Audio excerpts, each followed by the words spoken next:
Good morning, dear students. So today we are going to start exercise 5.2. See question number 1. Find the modulus and the arguments of this question, these complex numbers. So here it is given z is equal to, minus 1 minus iota root 3. Okay.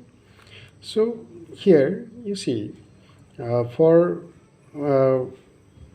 what called modulus of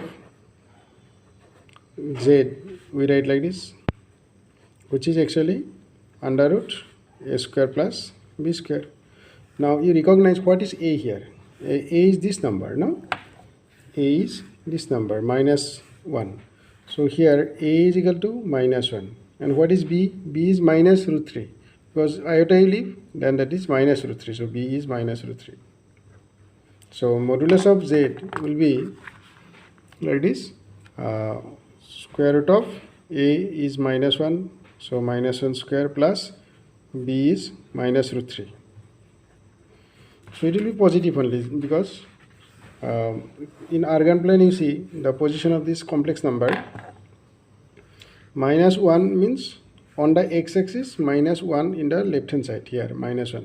This is minus 1. Okay, and minus root 3 is in this side. This is minus root 3 because it is on the y-axis. B should be taken on the y-axis and A should be taken on the x-axis. So then this is minus root 3. But it is root 3, means root 3 is the distance. So on the x-axis minus 1 means it is in the left hand side of 0 origin.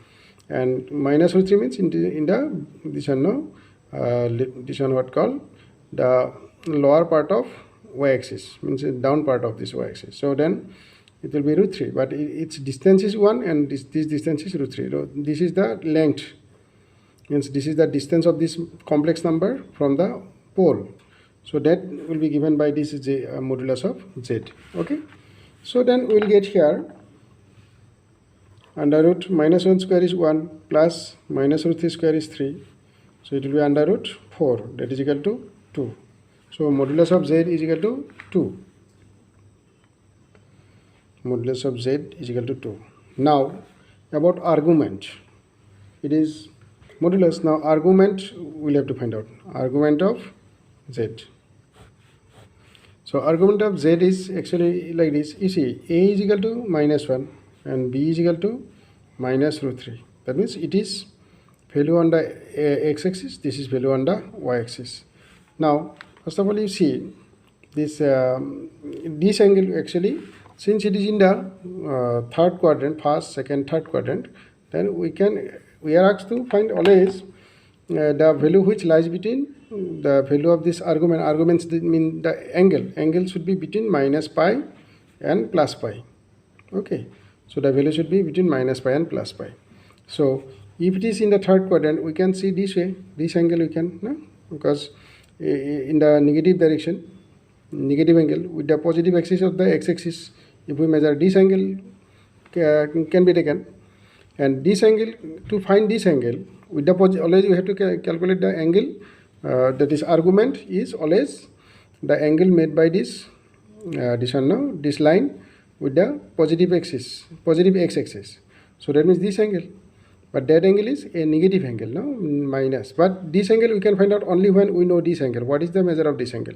That angle we can say like this: tan of this angle. So this angle is suppose alpha. Tan of alpha is equal to, that is this is perpendicular, this is base. Perpendicular by base. So that is equal to, perpendicular is what? Root 3. And base is what? 1. That is equal to root 3. So tan of alpha is equal to this one, root 3. That means tan alpha is root 3, means root 3 is actually tan of what called that is pi by 3. Pi by 3. Now I see, that means alpha is equal to pi by 3. But we need this angle. This angle is what? Pi minus this pi by 3. Pi minus alpha. Therefore argument, because argument also we should look for argument only in between minus pi and plus pi. Minus pi means if this way come, it is plus pi. And if we come this way, then it is minus pi. No? So between this only we have to find out the argument.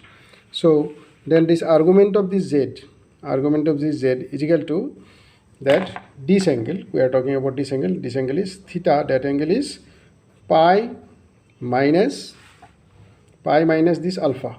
Okay, but since it is in the clockwise direction, this will be a minus, here will be a minus sign, so it will be like this, minus pi minus alpha, argument of z, that is equal to minus pi value is what, that is pi is pi only, alpha is what, pi by 3.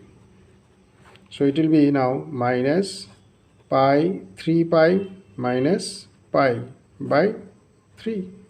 No? So that will be, that is minus 2 pi by 3. Okay, dear students, this will be the argument of z. Question number 2 also, you see, z is equal to minus root 3 plus iota. Okay, we need to find out the argument and modulus. Here a is equal to minus root 3, b is equal to 1, because coefficient of this iota is 1. So b is equal to 1, therefore modulus of z is equal to under root a square plus b square. So modulus of this one, what called under root a square plus b square, a is what, minus root 3 square plus 1 square. So that will be equal to under root minus root 3 square is 3 plus 1 is equal to under root 4. So under root 4 is equal to 2. So this is the modulus of z. Now for argument, you can first find out tan alpha. Tan alpha means actually y by x or b by, here what, that is root 3. Actually we have to take like this, though it is minus root 3, this is minus root 3, but at the time of finding this acute angle we need to consider the positive value only, it is root 3 and this is 1. So that is perpendicular by base, so perpendicular is y, 1, so base is root 3, we will take only positive value, not the minus sign. Then it is 1 by root 3, that is actually given by tan of pi by 6. Okay, so then tan of alpha is equal to tan of pi by 6, that means alpha is equal to pi by 6. Okay, alpha is equal to pi by 6. Now we will find out this angle, which is made by this line, that is the line joining the complex number and the pole with the positive x-axis, this angle. Then that angle we can find out by, from the pi we subtract this angle alpha. Therefore argument of z is equal to pi minus alpha. So that is pi minus alpha is what, pi by 6, which will give us 5 pi by 6. This is our answer. So dear students, today your homework is exercise 5.2 remaining questions. Okay, remaining questions, this is your homework.